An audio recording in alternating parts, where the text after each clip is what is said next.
Hello. Today I'm going to be talking about India and their business culture and ethics. To start off, let's go into their overall culture. First off, the culture of India is thousands of years old. It has many roots with many religions, including that of Hinduism, which is one of the oldest religions on earth. It's because of this that they are also very religious. There are many roots of their culture that are grounded into many different religions, including that of Islam, Christianity recently, like I said, Hinduism, and many others, including Buddhism as well. So, this has created a very complex and really long lasting culture that has now become very religious and has always been very religious. Another thing about their culture is they are very honor based. They always expect respect and they will give respect back if you respect them. Another thing is, again, their religion is incredibly complex. There's so much going on, so much history, and so many diverse groups of people in India that it's hard to say that there's any one part of India or any one thing that will describe the whole entirety of India. So a lot of this presentation will be kind of a general idea of it.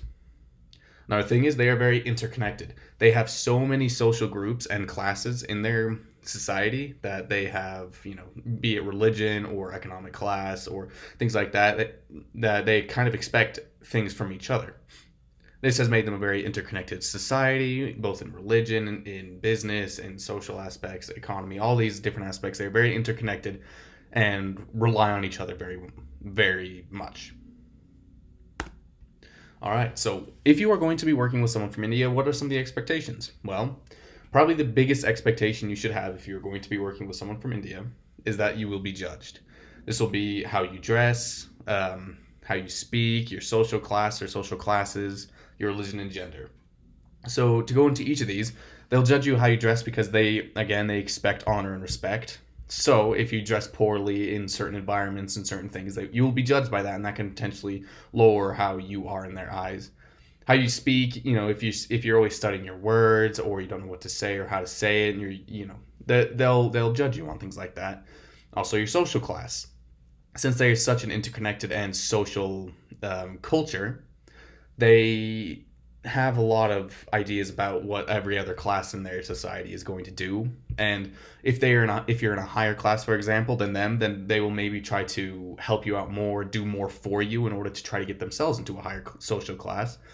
But if they believe that they are in a higher class than you, then they'll potentially act differently towards you and expect more from you and be more confident in things like that. Another thing is religion. A lot of them are very Hindu, very Buddhist, a little bit of Islam, a lot of things like that. And since they're so interconnected in their own social classes, having something outside of their social class can be a little difficult for them to fully understand different ideals like that. So you might be judged for that. And lastly, gender. Though there has been a lot of progress in Indian gender equality, there is still a lot of complexities that have made it so they are not fully gender equal at this moment.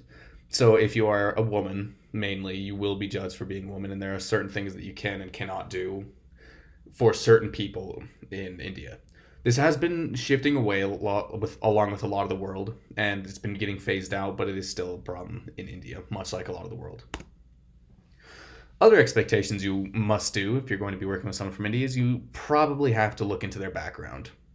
Now, this should be pretty common practice in most businesses, but for India, you have to find out what their religion is and what do's and don'ts they have and don't have. For example, some religions in India will not eat pork, while others will not eat cow meat.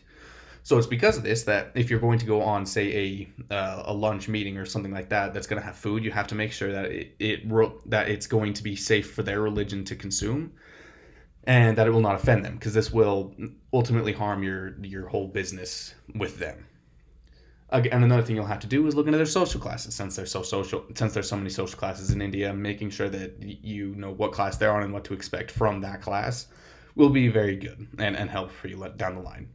And lastly, you need to find out their age and gender. The main reason that you have to find out their age and gender is to see, how they're going to think of you. For example, if they are a woman and they're a younger woman, for example, then you know that they've worked really hard to get where they are in their current society, and that they're going to want more respect, and that's totally fine based on what they've been through.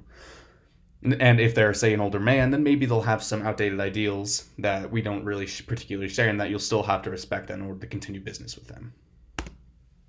The last thing, when it comes to expectations, our more general kind of expectations to have is they will have worked to get where they are. So India has had a lot of problems in its most recent history and has been really developing a lot within the past couple of years. It's because of this that if you're going to be doing business with someone from India, chances are they worked to get where they are and truly believe that what they're doing is worth it. And they'll expect, respect again. Always going back to that respect. Another thing is they'll expect things from you and they'll be doing things for you, if that makes sense. Since they're so interconnected and used to always relying on other people, but doing things for other people, it'll be a two-way street. They'll do things for you and you'll do things for them, and that's just to be expected. Another thing is they're going to be doing their social duties. Since India is such a complex society, there are things that they do because it is their duty, and they believe it is truly their duty to do. So it is because of this that sometimes they might not be doing something because they truly want to, but because they believe it's a social duty for them to do.